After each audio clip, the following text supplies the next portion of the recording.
kiddos, this is Miss Stark with another video. This time we're going to be looking at representing proportional relationships, INB. So to start off, we're going to work on these little bullet points. I'm going to zoom in so I can see them a little better.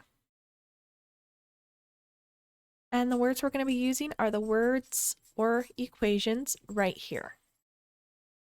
So a proportional relationship has a constant ratio between two quantities called the constant of proportionality.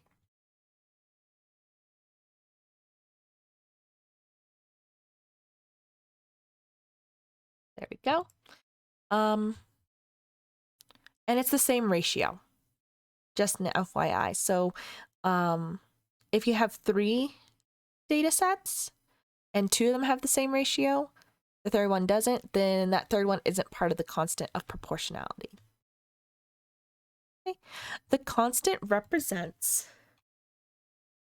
the rate of change, which is the ratio of the amount of change in the input to the amount of change, the output to the amount of change of the input.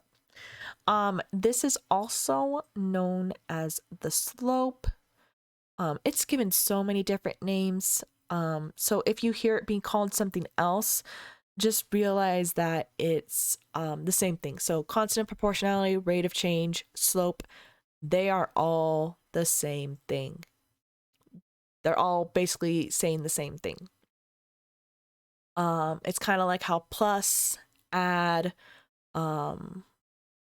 total, they all mean addition. So the next one is the equation for this relationship may be written as, well, the only equation we have is y equals kx, where k is the constant proportionality, rate change, slope, all those different ones. And then x is your input and y is what you get when solving. Remember, when 2 variables are next to each other, k and x, it is multiplication. So you'd multiply k by whatever x is. Okay, the relationship can be displayed in a table by writing a list of inputs and corresponding outputs. So we plug in a value for x to get y. Value of x times it by k to get y. So pretty simple. The ordered pair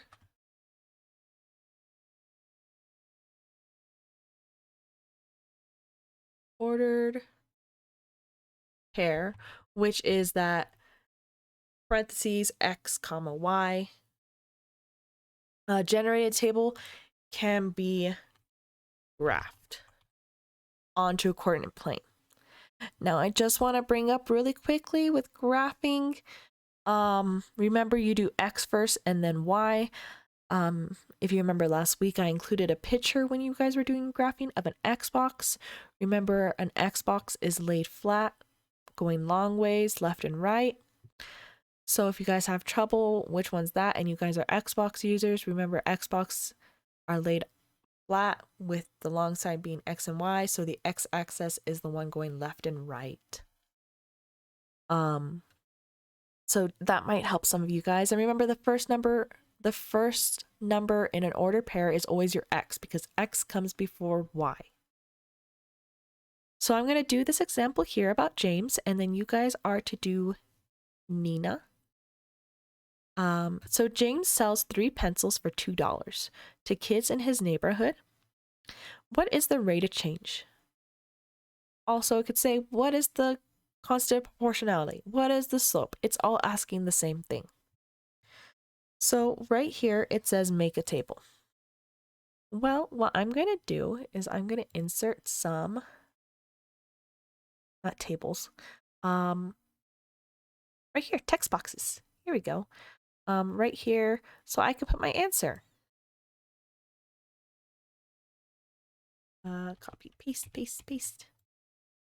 This goes here. Come on. There we go. This can go up here. And this goes down here. So the obvious one is the one they gave us, 3 pencils for $2. Well, the cost would be 2. So I'm going to go straight to that easy one. Going to be 2. Okay. Now, this could go either way, good or bad. So I'm going to actually put this off for a minute to put a point right here. So to do that, I'm going to go to shapes, go to circle. I'm going to go over 3 up 2. That is right here. I'm going to make it a color that stands out, so that should work. Oh, let's fill it in with that color too. There we go. So this is my shape, my circle. That's my point right there. So as you see, I go over 3 and up 2. Now, this actually helps me find my rate of change because we're multiplying, so obviously this one would have been 0. So I'm going to put that one. Let's see, will it let me move it? Come on, let me move it. Not letting me move it. So guess it's going to be a large circle for a moment.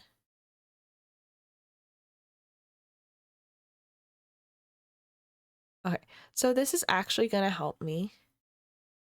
The reason why is because I'm going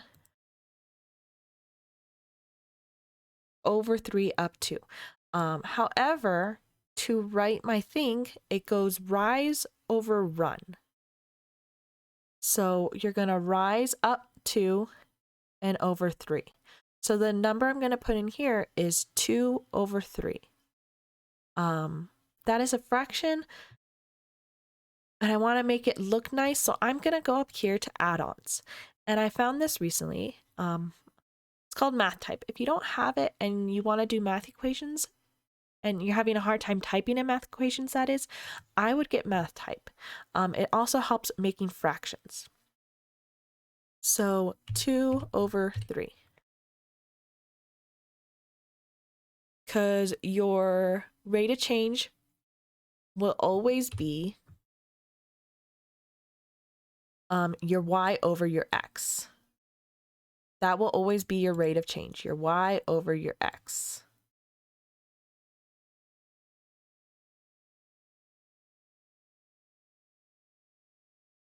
So I'm going to put a little note there.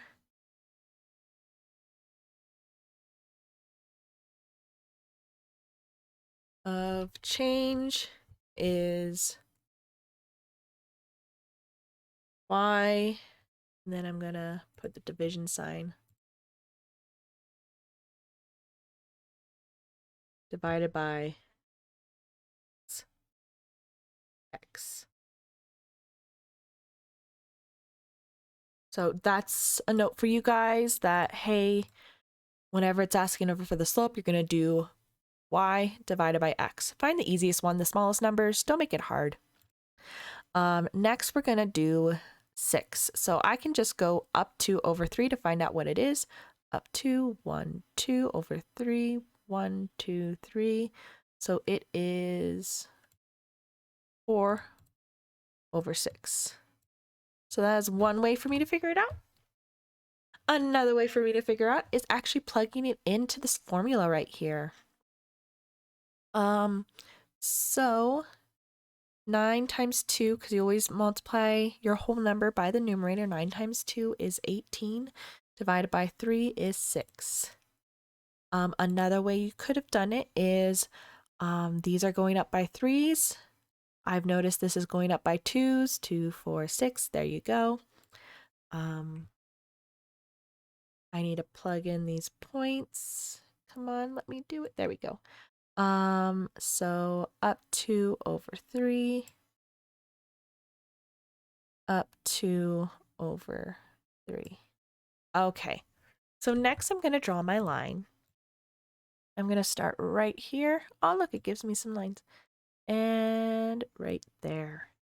And I'm going to make this a thick line, and I'm going to make it a different color so it kind of sticks out. And there you go. You see how it's a straight line? That means it is the constant of proportionality. They are all proportional to each other. Now for this bottom part, what you're going to do is you're going to label which one's X and which one's Y, books or days, and find out what the rate of change is with 4 points, and then plot them. One of them that you always want to do is 0, and then go from there. Since they give you 2, I'm assuming 2 and 5 will be one of your plots as well. Another thing I want you guys to do is to also insert the problem, like the y equals blank x. So if you could do that too, great. Actually, you're required to do it. So if you have any questions, let me know. I hope this video has helped, and I can't wait to see you guys next time. Bye!